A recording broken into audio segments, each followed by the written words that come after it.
अस्सलाम वालेकुम 10th class, कैसे हैं आप सब लोग।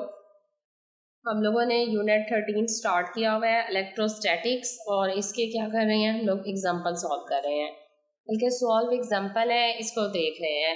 तो एग्जांपल थर्ड करनी है आज हम लोगों ने। तो 13.3 है the 3 capacitors with capacitance of 3 microfarad, 4 microfarad and 5 microfarad are arranged in parallel combination with the battery of 6 volt, where 1 microfarad is equal to 10 raised to power minus 6 farad. Find the total capacitance, the voltage across each capacitor, the quantity of charge on each plate of the capacitor. देखें, 3 capacitor हैं हमारे पास जिनकी capacitance दी हुई है तीनों की, और उन्हें पैरेलल कम्बिनेशन में अरेंज किया गया है, और बैटरी कितनी लगाई गई है, 6 वोल्ट की लगाई गई है। जबकि 1 माइक्रोफैरड की वैल्यू कितनी है, 10⁻⁶ फैरड है, यानी ये माइक्रोफैरड कन्वर्ट होंगे किसमें, फैरड में, इसलिए माइक्रोफैरड की वैल्यू बताई हुई है। 3 चीज़ें फाइंड करनी है, टोटल कैपेसिटेंस कितनी है, हर एक का वोल्टेज कितना है, और the quantity of charge each plate, her plate पर कितना चार्ज है। अब सबसे पहले ये डायग्राम देखें, ये है जी कौन सा कम्बिनेशन है, ये पैरेलल कम्बिनेशन है। देखें, तीनों एक दूसरे के पैरेलल लगे हुए हैं, कैपेसिटर C1 C2 C3, ये की है, ये बैटरी है, ये करंट का पास इसे मिल रहा है। अब देखें, तीनों को करंट गुजरने के अलग अलग रास्ते मिल रहे हैं, क्योंकि सीरीज में होता तो एक से दूसरा, दूसरे से तीसरा एक ही पाथ होता। अब यहाँ पर 3 पाथ हैं क्योंकि 3 ही कैपेसिटर्स हैं। चलें जी, डायग्राम होगी, अब हम आते हैं सोल्यूशन की तरफ। तो यहाँ पर देखें, नंबर 1 पर टोटल कैपेसिटेंस फाइंड करनी है। तो C इक्वल टोटल कैपेसिटेंस है, किसके इक्वल होगा, 3 कैपेसिटर है, C1 plus C2 plus C3।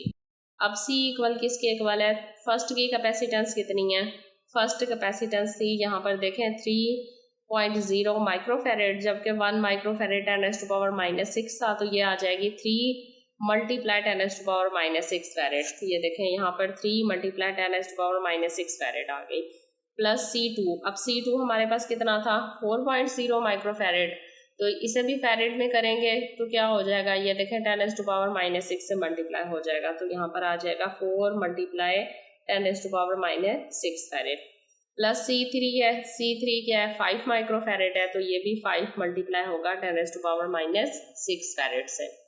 अब देखें 10⁻⁶, 10⁻⁶, 10⁻⁶, दरम्यान में क्या है, प्लस है, लिहाजा ये क्या आ गया, कॉमन आ गया, और 3, 4 और 5 मल्टीप्लाई हो गए, तो इन तीनों को मल्टीप्लाई करें तो ये आ जाता है 12 और 10⁻⁶ फैरड। अब दोबारा से इसको क्या कर दिया, 10⁻⁶ को माइक्रो कर दिया, तो ये आ गया 12 माइक्रो फैरड। ये हमारा आंसर है। इसके बाद सेकंड पे क्या फाइंड आउट करना है, सेकंड पे करना है as 3 capacitors are connected in parallel, क्योंकि तीनों कैपेसिटर पैरेलल जोड़े गए हैं, the voltage across each capacitor will be the same, लिहाजा हर एक का वोल्टेज सेम होगा, and it is equal to the voltage of the battery, और किसकी वोल्टेज के इक्वल होगा, बैटरी के, यानी C1 का वोल्टेज भी 6 है, C2 का भी 6 है, और C3 का भी 6 वोल्ट है। ये क्योंकि पैरेलल जोड़े गए हैं, लिहाजा हर एक को वोल्टेज उतना ही मिल रहा है जितना बैटरी का वोल्टेज है, तो हर एक का वोल्टेज कितना है, 6 वोल्ट है। सेकंड पे सॉल्व हो गया। अब थर्ड पे क्या फाइंड करना है, charge on a capacitor with capacitance C1, हर एक के ऊपर चार्ज फाइंड करना है। यहाँ पर C1 का चार्ज फाइंड किया गया है, Q1 is equal to C1V। C1, C2 and C3 different है ना कैपेसिटेंस, जबकि वोल्टेज क्या है, सेम है, लिहाजा इसलिए यहाँ C1 आया और B वैसे ही आएगा। अब C1 क्या है, 3.0 multiply 10⁻⁻⁶ farad multiply volt 6 volt आ गया। 6 3 कितना होता है, 18 माइक्रो म्यू कॉलम आ जाएगा, माइक्रो कॉलम आ जाएगा, म्यू कॉलम है ये। अब देखें, similarly charge on capacitor with capacitance C2 and C3 are 24 micro coulomb and mu coulomb और 30 म्यू कॉलम। अब यहाँ पर क्या दिया हुआ है, सॉल्व नहीं किया, सिर्फ Q1 सॉल्व किया है। अब यहाँ पर आप अगर Q2 लगाएं तो यहाँ पर क्या आ जाएगा, C2, यहाँ 3 की जगह क्या आ जाएगा, सेकंड कैपेसिटेंस कितना है, 4 है, तो 4 मल्टीप्लाई 6, 4 6 24 होता है, तो ये आ जाएगा 24 म्यू कॉलम। सेम इसी तरह Q3 लगाएंगे और C3 भी आ जाएगा, C3 कितना है, यहाँ पर 5 है, 5 मल्टीप्लाई 6 कितना होता है, 30, तो इस तरह इन्होंने बाकी के दोनों वैल्यूज डायरेक्ट लिख ली है, सोल्यूशन किया नहीं है, लेकिन आपने जब भी ये करना है इसको खुद सॉल्व करना है। यही फार्मूला लगा के Q1 is equal to C1B, Q2 is equal to C2B और Q3 is equal to C3B। और तीनों कैपेसिटेंस आपको पता है C1 की, C2 और C3 तीनों कैपेसिटेंस हमें दी हुई है। ये था हमारे पास 13.3। अब हम 4 की तरफ। एग्जाम्पल है 13.4।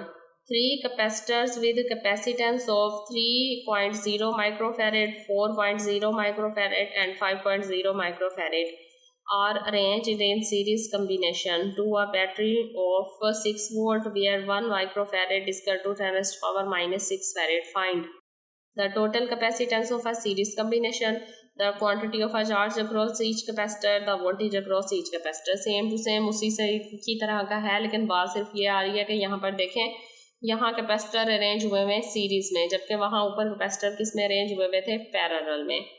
तो अब क्या करना है, 3 कैपेसिटर्स हैं जिनकी कैपेसिटेंस 3, 4 और 5 जो है वो म्यू फैरेड है। तो ये क्या आ जाएगा, अरेंज करना है हमने सीरीज में, और बैटरी की वोल्टेज 6 वोल्ट है, और वैसे 1 म्यू फैरेड बताया हुआ है, 10 रेज़्ड टू पावर किसके हैं, -6 फैरेड के। अब क्या फाइंड करना है, टोटल कैपेसिटेंस फाइंड करनी है सीरीज में, क्वांटिटी ऑफ चार्ज करना है फाइंड हर कैपेसिटर का, और वोल्टेज करना है हर कैपेसिटर का। तो डायग्राम को दिखा दें, डायग्राम देखें C1 C2 C3। अब देखें कैपेसिटेंस दे दी गई है। अब यहाँ पर करंट को एक ही रास्ता मिल रहा है गुजरने के लिए, तो क्या होगा, C1/C इक्वल आ जाएगा 1/C1 plus 1/C2 plus C3। Capacitance total find करने का ये फार्मूला है।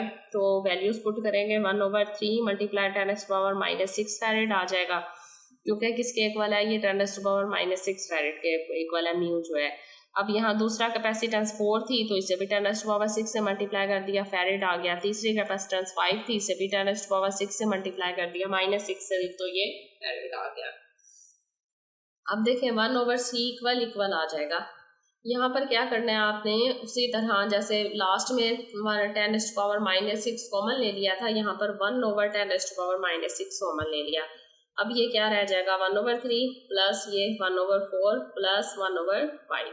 अब इन तीनों का एलसीएम लिया, क्या आ जाता है, 60, और इसी तरह एलसीएम लेके इसको ऊपर सॉल्व कर लें तो 47 आ गया मल्टीप्लाई और प्लस करने से। और यहाँ क्या रहा, मल्टीप्लाई 10 रेज़्ड टू पावर -6, 47 को इससे मल्टीप्लाई करेंगे, बल्कि ये -6 ऊपर ले जाएं तो क्या हो जाएगा, +6 हो जाएगा। यहाँ इसके साथ 6 0 लगा के 60 से डिवाइड कर देंगे, और आंसर आपके पास जो भी आएगा फिर उसे क्रॉस मल्टीप्लाई करना है, क्योंकि ये C इक्वल फाइंड करना है, 1/C इक्वल नहीं। तो ये इधर हो जाएगा, जो वैल्यू इधर आएगी क्रॉस मल्टीप्लाई इस तरफ आ जाएगी, उसे 1 से डिवाइड करना है, तो आपका आंसर आ जाएगा 1.3 म्यू फैरेड। अब सेकंड क्या पूछा गया था, in series combination charge across each capacitor is same and can be found as. हर इस सीरीज कम्बिनेशन में जो चार्ज होता है ना टोटल अक्रॉस ईच कैपेसिटर वो सेम होता है। तो Q कितना आएगा, इसमें पैरेलल में हमने क्या बताया था कि वोल्टेज सेम था, बैटरी का 6 वोल्ट था, लिहाजा सबका कैपेसिटर का वोल्टेज जो है वही आ रहा था। अब यहाँ पर सीरीज है, तो सीरीज में क्या होता है, चार्ज सेम होता है। तो Q का फार्मूला क्या है, CV है। तो C आपके पास कितना है, 6, और मल्टीप्लाई हो रहा है 6 वोल्ट है बैटरी, और C कितना है 1.3 मल्टीप्लाई 10 रेज़्ड टू पावर -6, ये C आ रहा है ना 1.3। तो इसको म्यू फैरेड है, फैरेड में किया 10 रेज़्ड टू पावर -6 कर दिया, और बैटरी का वोल्टेज कितना होता है 6, दोनों को मल्टीप्लाई करें, आंसर आ जाएगा 7.8 म्यू कैपेसिटर। अब फाइंड थर्ड पे क्या करना है आपको, वोल्टेज फाइंड करना है। तो नेक्स्ट पेज पर आते हैं, वोल्टेज कैसे फाइंड करेंगे, वोल्टेज का फार्मूला निकालेंगे C1 का, C2 का और C3 कैपेसिटर का। C1 का फार्मूला वोल्टेज का आएगा V1 Q बराबर होता है ना CV, इसमें से आपने V निकाल लिया तो Q/C आ जाएगा। अब V1 है, V2 है, V3 है, 3 वोल्टेज है, उसी तरह करेंगे Q/C1 Q/C2 Q/C3। अब Q जो है आपके पास टोटल चार्ज आया है अभी जो हमने P में फाइंड किया है 7.8 10 रेज़्ड टू पावर -6 कॉलम, और फर्स्ट कैपेसिटर की कैपेसिटेंस इतनी है, ये इसके साथ कट जाएगा, इन दोनों को डिवाइड करेंगे तो ये आ जाएगा 2.6 वोल्ट। सेकेंड क्या है, वोल्टेज अक्रॉस कैपेसिटर C2 का V2 है जो कि Q/C2 है। Q क्या है आपके पास 7.8 मल्टीप्लाई 10⁻⁻6 का कॉलम है divided by 4 multiply 10⁻⁻6। Second capacitor की कैपेसिटेंस, ये दोनों भी इसी तरह कट जाएंगे। 7.8 को 4.0 से डिवाइड करेंगे, आंसर आ जाएगा 1.95 वोल्टेज। आगे वोल्टेज अक्रॉस कैपेसिटर C3 है, V3 इक्वल टू Q/C3। ये आपके पास चार्ज है उसका और C3 आपके पास ये है, तो दोनों इस कट जाएंगे। 7.8 को 5.0 से डिवाइड किया, 1.56 वोल्ट। ये आपका क्या है आंसर है। तीनों का वोल्टेज जो है वो फाइंड आउट हो गया है। आई थिंक इसके बस 4 ही एग्जाम्पल्स थी और एग्जाम्पल इसमें कोई नहीं है, बस फिनिश चैप्टर हमारा हो गया।